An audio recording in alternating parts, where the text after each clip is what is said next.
So here we have the Hyundai IX35 automatic on a 15 plate.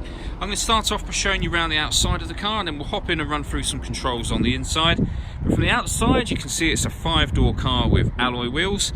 Let's start off inside the boot and then work our way around the rest of the car from there. So as we approach the boot, you'll see we have reversing sensors, plenty of boot space as well. If we move that out of the way, you can see we've got a 60/40 split folding rear seat as well. And then underneath this tray section, even more space should you need it.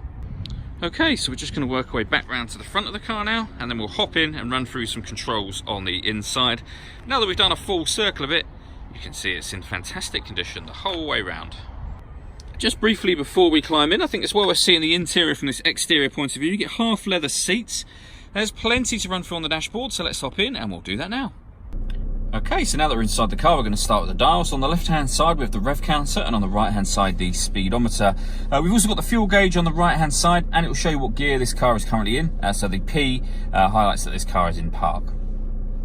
In the centre, at the top, we've got the total miles on this car, which are 21,839. You can change the information displayed above that with a button on the steering wheel for various different bits of fuel economy information, and that button that I'm referring to is this one just here. Above that, we've got cruise control, and then over on the left hand side of the steering wheel, we've got stereo controls, the ability to answer and end phone calls, and we have voice activation for the phone. So hit that button, ask it to dial anyone in your contacts list, and it can do that for you without you having to take your phone from your bag or pocket.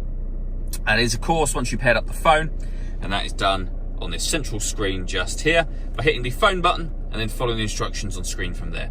This car's also got FM and AM radio, and eventually we'll get back round to the beginning again just there. If you're listening to your own music, you can do that via the CD player.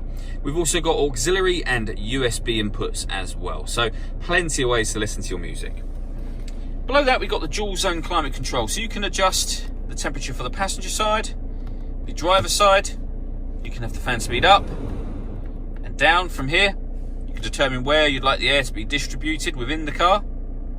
When you're happy with all of those settings, that button turns the air conditioning off. It's off now, or back on again, or you can hit auto, and the car will maintain these temperatures by taking full control of the fan speed.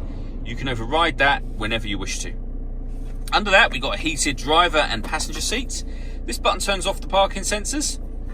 We have two 12-volt charging sockets, and then the auxiliary and USB inputs in the middle, and finally the fully automatic gearbox. All that leaves me to say is thank you for taking the time to watch this video. If you'd like to come and see the car in person and have a test drive, please feel free to call any of our MJA sites.